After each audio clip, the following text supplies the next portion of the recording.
मुझे याद है जब कोविड की महामारी ने देश को इतने तकलीफ में डाला, तब हमारी एक बातचीत चल रही थी कैसे भारत के उद्योग जगत के लोग मदद कर सकते हैं। रतन टाटा जी ने एक मिनट झिझक नहीं की, सीधा कहा कि टाटा ग्रुप 1500 करोड़ रुपए कोविड की लड़ाई के लिए सरकार के साथ जुड़ के खर्चा करेगा। कभी ऐसा कोई व्यक्ति नहीं होगा जिसने कोई उनसे अच्छे काम के लिए मदद मांगी हो और उन्होंने ना किया हो। कुछ युवा डॉक्टरों ने मिलके एक अस्पताल शुरू करने की सोची संभाजी नगर में।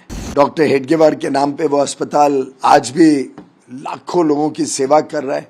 तब जब रतन टाटा जी को पता चला कि युवा डॉक्टरों ने इसका कल्पना की है, तो बेझिझक उन्होंने पूरी सहायता करी। मुझे याद है जब कोविड की महामारी ने देश को इतने तकलीफ में डाला, तब हमारी एक बातचीत चल रही थी कैसे भारत के उद्योग जगत के लोग मदद कर सकते हैं। तो रतन टाटा जी ने एक मिनट झिझक नहीं की, सीधा कहा कि टाटा ग्रुप 1500 करोड़ रुपए कोविड की लड़ाई के लिए सरकार के साथ जुड़ के खर्चा करेगा, बिना कुछ वापस सामने किसी प्रकार का कोई कंडीशन रखे।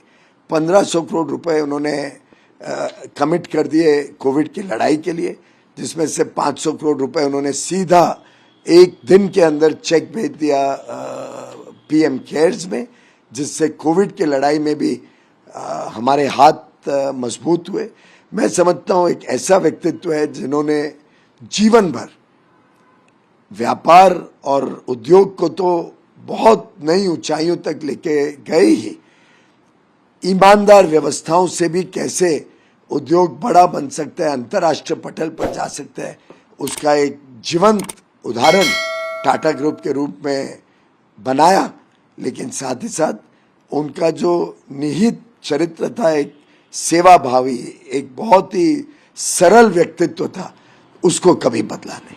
चूंकि आपका उनसे निजी संबंध भी था, कुछ ऐसी देशवासियों को आप बताना चाहते हैं, चूंकि अब रतन टाटा नहीं रहे, कोई ऐसी यादें जो आपका उनसे जुड़ा हुआ हो?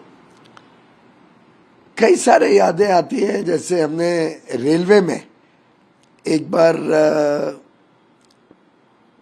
प्रधानमंत्री नरेंद्र मोदी जी ने हजारक स्टेशन पे वाईफाई लगाने का निर्णय लिया, और 1000 स्टेशन पे जब वाईफाई लग गया था और एक अंतर्राष्ट्रीय कंपनी की मदद भी उसमें हमें मिली थी, गूगल ने मदद की थी कि पहले चरण में वाईफाई लग सके। उसका प्रभाव इतना अच्छा था, यात्रियों के लिए इतनी सुविधा हो गई थी। उसके कारण मैं एक बार रायपुर गया था, मैंने रायपुर में रात को बच्चों को देखा कि बच्चे बड़े पैमाने पे रेलवे स्टेशन पे रात को 12-1 बजे पढ़ाई कर रहे थे, क्योंकि वहां का वाईफाई सबसे तेज था, अच्छा था। तो हमें लगा कि ये वाईफाई को हमें पूरे देश में हर स्टेशन में लेके जाना चाहिए। तो साधारणतः तो हम बजट में प्रोविजन प्रावधान करते, अगले साल के बजट में प्रावधान होता, फिर वो लगता। मैंने ऐसे ही माननीय रतन टाटा जी को बताया कि इसका हमें ऐसा ऐसा लाभ हुआ है, और अब हम चाहते हैं कि जो बाकी 6500 स्टेशन है सभी में वाईफाई लगाया जाए। तो उन्होंने तुरंत बिना हिचक करे तुरंत कहा कि टाटा सन्स इसके लिए पूरा पैसा देगा रेलवेज को। उनका कोई लेना देना नहीं था। तब तक तो टेलीकॉम इंडस्ट्री से भी टाटा सन्स निकल चुके थे, टाटा ग्रुप में कोई टेलीकॉम का कोई काम नहीं था।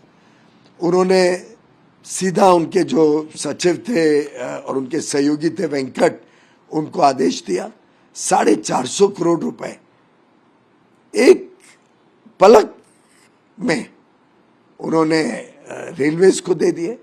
मुझे याद है जब अंत में वो प्रोजेक्ट खत्म हो रहा था, तब थोड़े और पैसे की जरूरत थी। हमें शर्म भी आ रही थी कि क्या छोटे सी चीज के लिए टाटा जी को हम अप्रोच करें, पर उनके वेंकट ने कहा कि रतन टाटा जी ने कहा ये जिम्मेदारी है, टाटा ग्रुप पूरी रेलवे में वाईफाई को फंड करेगा और जो भी कमी पड़ेगी वो भी देने के लिए तुरंत तैयार हो गए।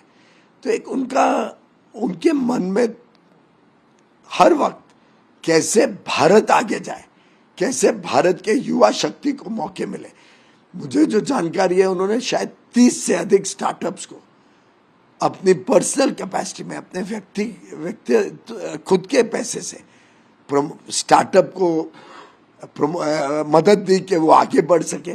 कई बार कोई आइडिया उन्हें अच्छा लगता था तो वो सीधा उसको सपोर्ट करते थे, और मात्र फाइनेंशियल सपोर्ट नहीं, वो मेंटरिंग भी करते थे कि कैसे ग्रुप को सपोर्ट किया जाए, कैसे युवा युवती को मदद की जाए कि वो आगे चल के अपने अनुसंधान से, अपने नए आइडिया से काम बढ़ा सके।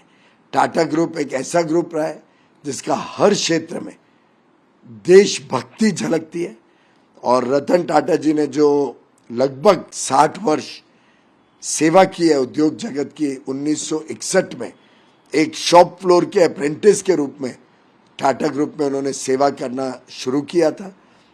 छोटे से पोजीशन से, अपनी मेहनत से, अपने कृतित्व से, अपनी काबिलियत से वो टाटा ग्रुप के चेयरमैन बने, और 1990 से लेके 2012 तक, जब तक वो टाटा ग्रुप के चेयरमैन रहे, फिर शायद 16 से 17 के बीच भी 6-8 महीने के लिए उन्होंने कमान संभाली।